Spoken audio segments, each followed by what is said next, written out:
导管是先天性心脏病的一种，发生率大约是1/1000。如果放着不处理，长久以来可能会有发展迟缓、体重过轻或者是喂食困难等问题。等小朋友再长大一点，会有心律不整、肺动脉高压，或者是甚至导致左心扩大、心脏衰竭等风险。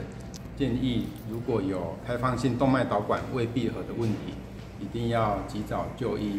如果造成症状的话，就建议要把它关闭起来。它的位置是在哪？可以跟我们讲一下。就是在于主动脉与肺动脉之间的一条交通血管。在出生的前几天，这条血管是常见的，但是大部分都会随着天数慢慢的闭合。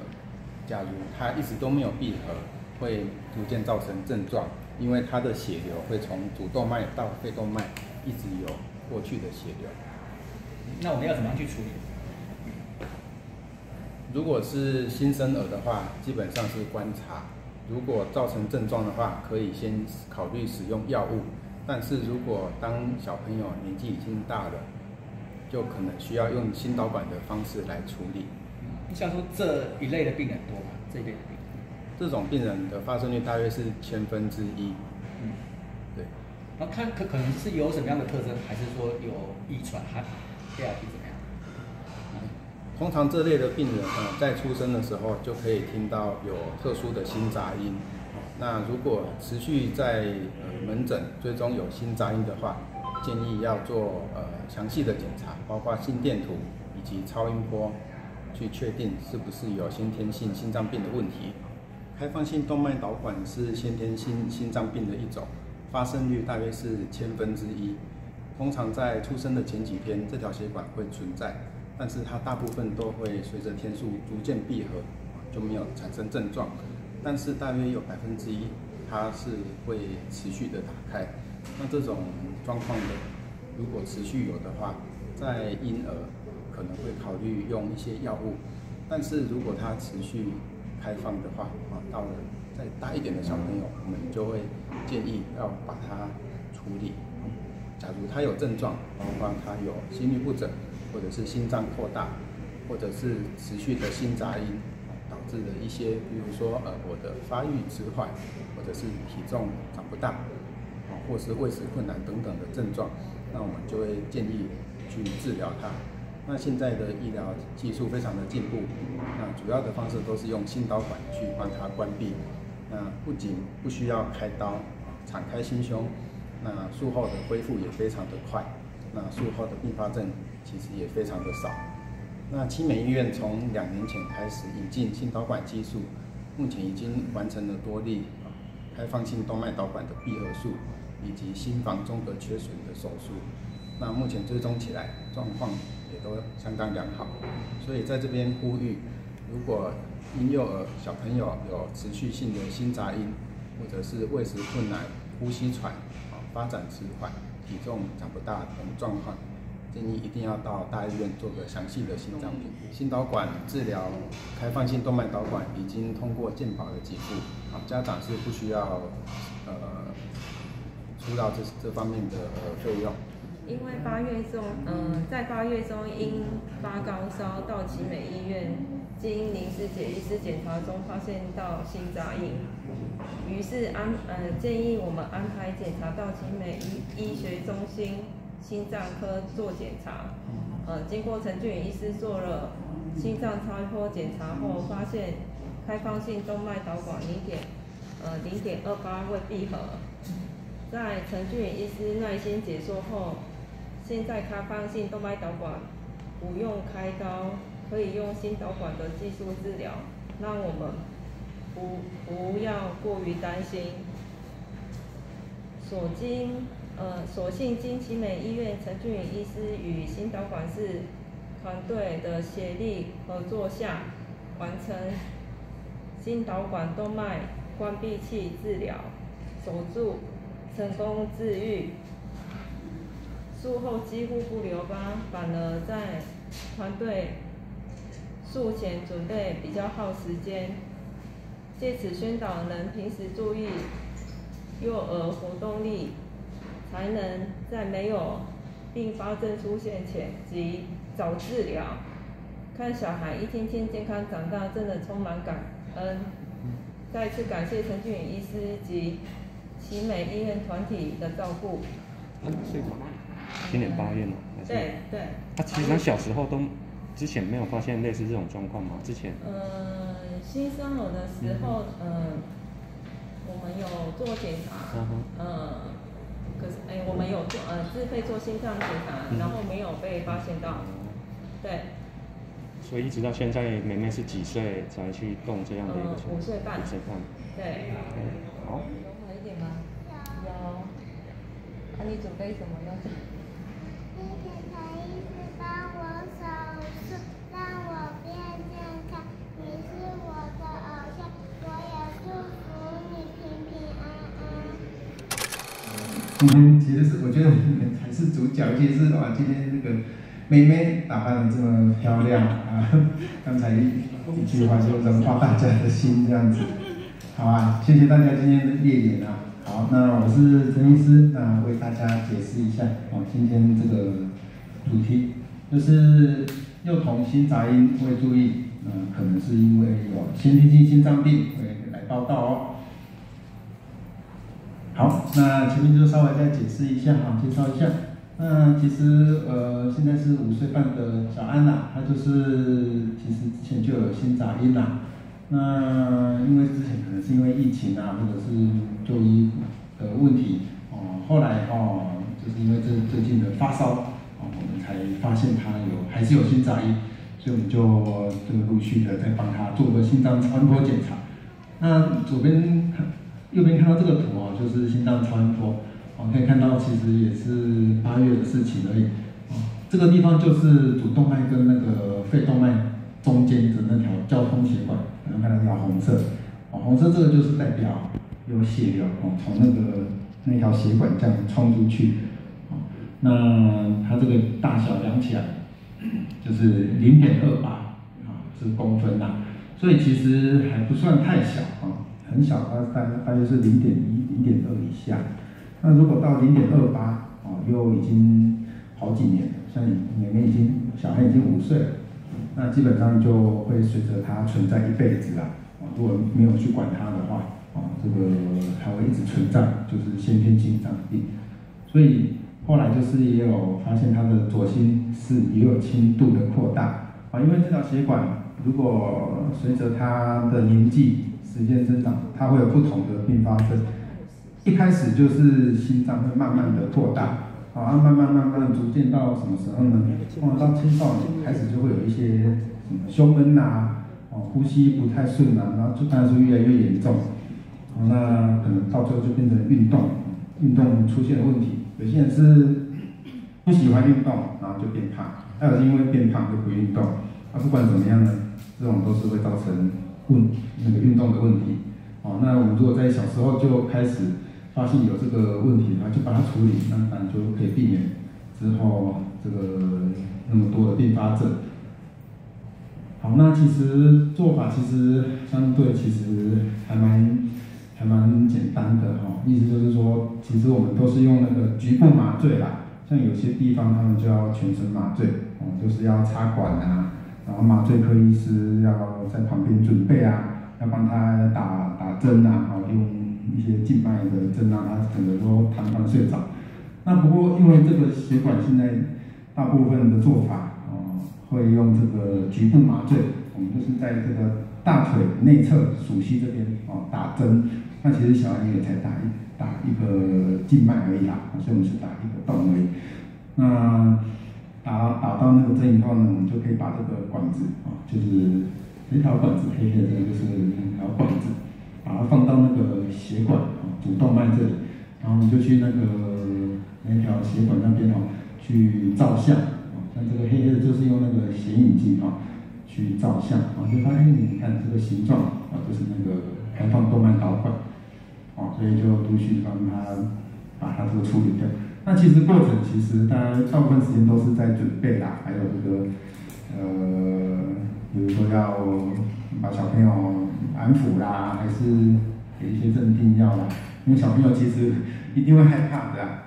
我们如果是用那个局部麻醉通常小朋友会很害怕。所以我们就是还是要一直给他安抚说，哎，妹妹这个现在都不会痛了啊，那个我们就是让你睡一下觉啊，爸爸妈妈在外面啊，等一下就好了啊，就是很多时候都是在做安抚的事情，还有这个照顾的事情。那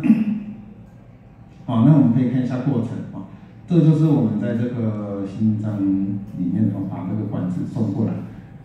那可以发现，它这个关闭器就是2个盘子啦，这个左边的跟右边的，它中间有一个腰比较粗一点，比较胖的地方就是要把那个血管整个塞住的地方，那后面有一条这个线圈螺丝把它连着，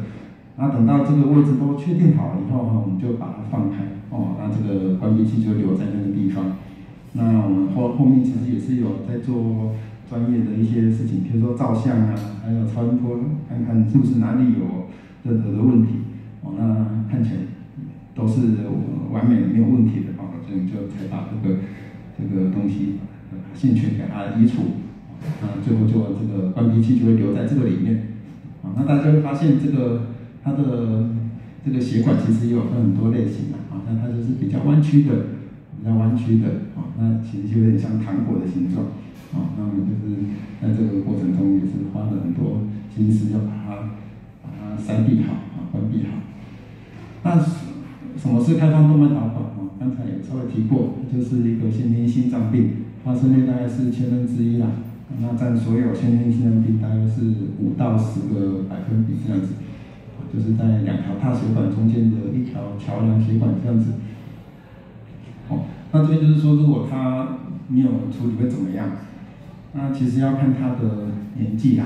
像妹妹的话，可能就是说就会有一些呼吸不顺体重的问题。那有一些是像那种早产的，可能就会很容易会有心脏衰竭，又或者是直接就是全身的血压偏低啦，需要赶快处理那种。那如果再大一点的话，可能就是会有一些，比如说心悸啦、胸闷、呼吸道感染的问题。所以其实这个症状非常的多元症状都非常的多都是心脏造成的这些症状不一而足很难用一个方式去记起来。可是他们都有一个共同点是什么？它都会有心杂音都会有心杂音所以如果这条血管存在的话，它几乎都会有心杂音。所以只要听到有心杂音，如果加上这些症状，可能你就要想到是不是有先天心脏病。当然严重的话，你一直都没有处理，等到长大40-50岁的话这些晚期的严重并发症就会出现。所以在早期的时候，用这种相对很轻松、很简单的方式帮他处理掉，其实是对患者对病人是非常好的一件事情。那什么时候需要处理呢？那其实就是看他的年纪跟状况。那刚才也稍微提过如果是早产的话，我们可以用一些药物反应都还不错。那其实现在早产了也可以用心导管的方式所以不只是用药物，也可以用心导管去关闭早产的像现在早产美国的 FDA 也有给付，也有认可，说这个也都是可以做的那台湾的话其实也有通过，所以不管是早产还是再大一点的小朋友，或是到成年人，其实这条血管用心导管的方式去关闭，都是现在的一个算是标准治疗。那当然，如果就是处理失败，或者是真的太复杂，或者是有一些少见的案例，有些人是会选择用开刀的方式，那就要开胸这样子，就是把这条血管绑起来。那其实开心脏当然有它的风险的，这当然是以前我们精神医院就是一些不幸的小朋友的 case 那就是也是开完心脏那就是有些并发症，所以当下就是也是赶快抢救，就是用一些叶克膜，不过叶克膜用久了以后，心脏功能它还是没有恢复，所以就会出现一些手脚的问题像这个他是1岁的一个小朋友当然严重的话就是有一些就往生这样子。那另外就是如果心脏开刀过程中去动到它的一些传导路径的话，因为我们知道心脏是有它的传导路径，假如我们在开刀修补的过程中动到那个传导路径严重的话，它术后开刀完术后的这个心脏是不太会动，就要靠一些外在的给它刺激，像是它这边就是肚子这边就放一个起搏器，就像节律器，因为它心脏的传导路径已经被处理到了，它自己不会跳，所以就要帮它跳。那像这种就是外来的这种心跳，其实都不是很好久了以后，那这个是一个6岁的小朋友，久了以后心脏，你看这个中间这个就是心脏，就是已经有心脏衰竭，所以其实先天心脏病在开刀还是有它风险的，其实是比心导管方式还要高一些的。那我们再回来说这条血管，它其实关闭器的形状非常多种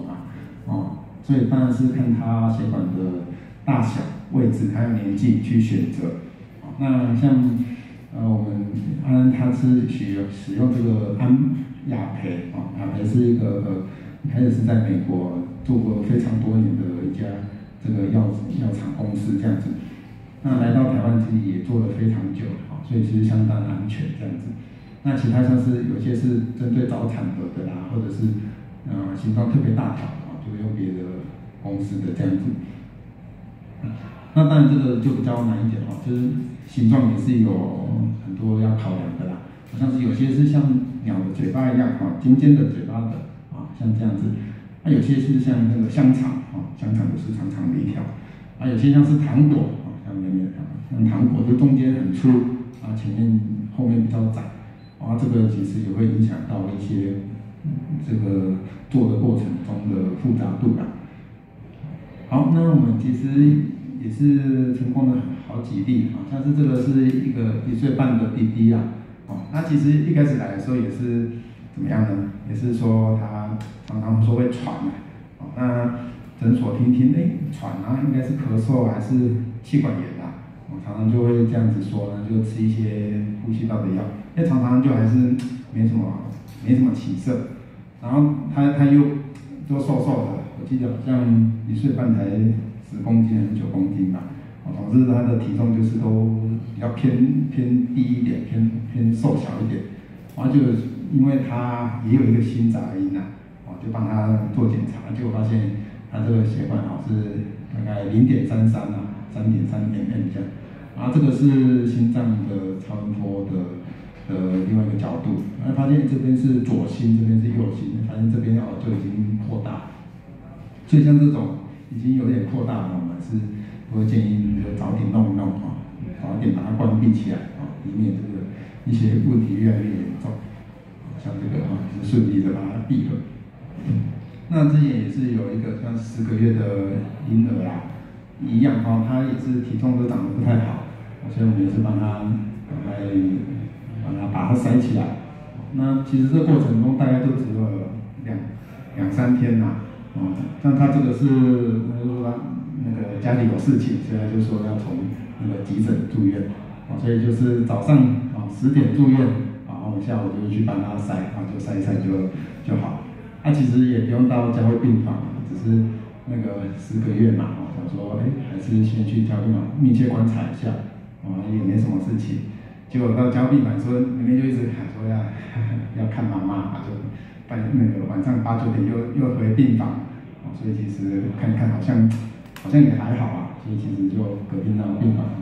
就看了1天礼拜6就出院，所以其实大部分都还好，但是2、3天的时间都可以出院。主要是那个伤口伤口如果是安全的话这个心脏超音波隔天我都会去床边看像安安也是一样就看都没问题隔天就可以出院了。好，所以其实开放性动脉导管是先天性心脏病的一种，那发生率虽然不高，可是还是会有，大概是1/1000。那如果它没有关闭的话这些血液就是会从主动脉跑到对动脉这边久了以后症状就越来越多，越来越厉害像是这个心脏一开始会慢慢扩大那就开始会有喂食困难发育迟缓、体重轻常常会有呼吸喘、盗汗这些现象那如果再严重的话，直接打点就会有心脏衰竭，就要变成要开刀了这种状况。好，所以那在最后面就再做个重点的呼吁，就是说如果小朋友有心杂音，或者是在学校有昏倒、昏厥，或者是呼吸喘，家里有心脏病的问题的话，或者是有猝死，就是这些都建议要到大医院做个详细的心脏的评估。那如果确定是有这些先天性心脏病的问题，包括开放性动脉导管，或者是心房缺损，心房综合的缺损，那这些就是现在的科技都非常进步，就用这些关闭器、封堵器，用这些周边血管的方式去把它塞起来，这些问题就可以一劳永逸把它永远解决了。好，那这个就是我们刚才的那些图片。好，以上是我的解说，谢谢各位。中午的时候我们去澎湖玩，想说怎么都没有症状，发烧了3天，所以我们才来急诊才来急诊。然后就是那个医师有听到，就是他有心杂音，然后就马上转介我们给陈俊宇医师做超音波做检查，这样子才发现的。平常我是都有觉得他晚上睡觉，心搏呼吸好像都还蛮快的。然后他如果跑，他就会蹲着说他很喘这样子。可是因为不知道，因为是这个原因，所以一直没有去注意，想说因为他平常也不是很动的小孩，然后是因为这次急诊，然后转介给陈俊宇医师才发现的。那后续就是陈医师有建议说，就是用心导管来做治疗嘛？有。对，然后那后续的情况，就现在妹妹恢复的状况怎样？比如说跑步会不会喘啊？还是说有没有其他的？